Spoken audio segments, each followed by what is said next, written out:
अस्सलाम वालेकुम दोस्तों, कैसे हो? मुझे उम्मीद है कि आप सभी सही हो गए। न्यू अपडेट के साथ मैं आपके सामने फिर हाजिर हो चुके हैं। कुवैत में रहते हैं, कुवैत की खबरों से हमेशा के लिए अपडेट आना चाहते हैं तो ये वीडियो आप शुरू से लेकर आखिर तक देखते रहिए। इस वीडियो के अंदर मैं आपको काफ़ी ज़्यादा इंपॉर्टेंट जो है इन्फॉर्मेशन देने वाला हूँ और आप लोगों को बताने वाला हूँ।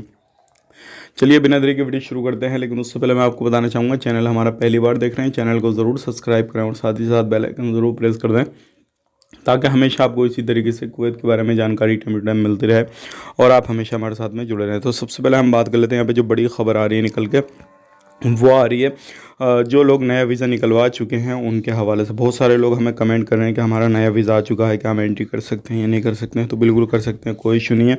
लेकिन दूसरी खबर ये है, अगर आप नए वीज़ा पे जाते हैं तो वहाँ पे बिना सिविल आईडी के कहीं पे भी घूमना फिरना बिल्कुल ना करें जब तक आपका सिविल आईडी नहीं बनता है। अगर सिविल आईडी बन जाता है तो उसके बाद में ही घूमना फिरना करें, नहीं तो आपको परेशानी हो सकती है। अगली अपडेट की तरफ बढ़ते हैं। अगली अपडेट आ रही है निकल गई चेकिंग के हवाले से।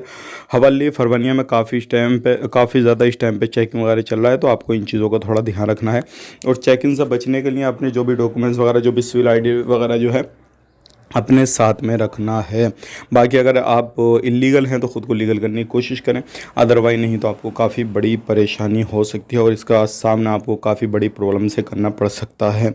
अब बात कर लेते हैं यहाँ पे अगली खबर की तरफ। जो अगली खबर आ रही है निकल के, जो लोग कुवैत के अंदर रहते हैं और वो लोग खुद से टिकट बुक करना चाहते हैं तो कर सकते हैं, कोई भी इशू नहीं है। बहुत सारे लोग हमसे मालूम कर रहे थे खुद से कर सकते हैं, बिल्कुल कर सकते हैं, कोई भी परेशानी आपको नहीं आने वाली है।